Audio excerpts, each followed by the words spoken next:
से किस किस की सासू माँ जिंदा है? हाथ उठाओ। पाँव दबाती हो कि नहीं सास की?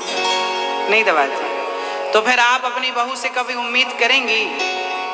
करेंगी नहीं। उम्मीद तो है हम भगवान हमें ऐसी बहू देना हमारे खूब पाँव दबाए, पर हमें अपनी सास के ना दबाना पड़े। संभव है?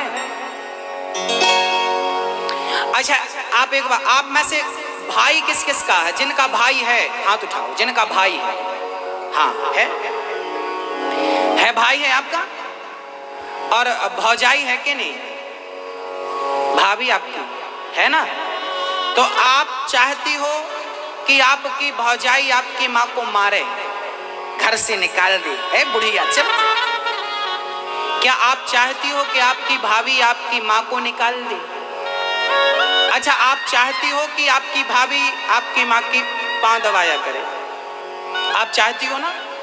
आप चाहती हो कि आपकी भाभी आपकी माँ का ध्यान रखा करे? कौन कौन बहन चाहती है कि मेरी भाभी मेरी माँ का ख्याल रखे? कौन कौन जो चाहता हाथ उठाओ। देखो, सब चाहती हैं कि मेरी भाभी मेरी माँ का ख्याल रखे। आप भी तो किसी की भाभी होंगी, आप भी अपनी सास का ख्याल रखा करिए। आप भी अपनी माँ का ख्याल, सासू माँ का ख्याल रखा करिए। जब आप अपनी सासों का ख्याल रखने शुरू कर देंगे तो आपकी माँ जहां होगी उसका ख्याल रखा जाएगा, होगा उसका ख्याल रखने वाला कोई। समस्या तो तब खड़ी होती है जब आप अच्छा चाहते तो हैं पर अच्छा करते नहीं है। सोच अच्छी है, चाह अच्छी है, पर करना अच्छा नहीं। आप किसी की भौजाई हो के नहीं? भाभी हो के नहीं? हाँ या ना? हो तो आपकी ननंद भी यही चाह रही होगी कि मेरी भाभी मेरी माँ का ख्याल रखे। बस मैं आपकी माँ का ख्याल रखूं, आप मेरी माँ का ख्याल रखें, बस हो गए। पूरे भारत की माँ सुखी हो जाएगी। टेंशन तब होती है, कष्ट तब होता है जब बहुएं अपनी माँ को, बूढ़ी सास को 2 रोटी भी प्यार से नहीं देती। बड़ा कष्ट होता है। मुझे लगता है कि ये बहुएं भूल चुकी हैं कि तुम्हारा भी एक समय ऐसा आने वाला है। आज खून गर्म है तो सब दिख रहा है, समय आएगा उस चौखट से, उस चौराहे से सबको गुजरना पड़ता है। याद रखना, देर कितनी लग जाए मुझे नहीं पता।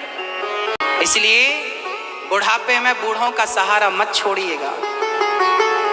अरे बूढ़े आदमी का बच्चे ही तो सहारा होते हैं। कौन होगा? बहुएं ही तो सहारा है। और आप ही छोड़ देंगी तो वो माँ कहाँ जाएगी बताओ? हाँ, मेरी माँ, सास की सेवा बहुत अच्छे से करिएगा, क्योंकि बुजुर्गों में ही और बच्चों में ही भगवान बसता है। किसी का दिल मत दुखाइएगा। सास का, ससुर का, पड़ोसी का, रास्ते में चलते हुए फकीर का भी हम दिल क्यों दुखाएं? क्यों किसी का दिल दुखाएं? क्या मिलेगा हमें? क्या फायदा होगा? भक्तों, आज बहुत सारी माएं दुखी हैं, बहुत सारी माताएं दुखी हैं। आज उनके बच्चों ने, पता है, एक माँ मेरे सामने आकर रोने लगी। एक माँ मेरे पास आकर रोने लगी, कहने लगी, बेटा, मेरी अपनी बहू ने मुझे धमकी दी है कि हम तुम्हें जहर देके मार डालेंगे। प्यार की एक रोटी ही तो मांगती हूँ, मांगती क्या हूँ? मेरी बहू, मेरा बेटा बंगले में रहता है और उसी बंगले में जो सीढ़ी है ना, जीना, सीढ़ी के नीचे किनारे पे मेरी खटिया डाल दी। सोचिए, बेटा बहू बंगले में रहते हैं, आलीशान बंगला, एसी लगी है, सारी सुविधाएं हैं, और माँ को घर के बाहर जीने के नीचे, सीढ़ियों के नीचे पलंग डाल दिया। कभी आइए, मैं उस माँ से मिलाऊंगा आपको जिसका बेटा आलीशान जिंदगी जीता है, बहू आलीशान जिंदगी। सोचिए, जिस माँ का वो घर था, आज उस घर पर बेटे ने कब्जा कर लिया और माँ को एक खटिया जीने के नीचे, सीढ़ी के नीचे दे रखा है। कुत्तों की तरह रोटियां डाली जाती हैं। इंसानियत मर चुकी है भक्तों। मैं आपसे प्रार्थना करता हूं कि अपने अंदर की इंसानियत आप मत मरने दीजिएगा। बुजुर्गों पर अत्याचार मत करिएगा बुढ़ापे में।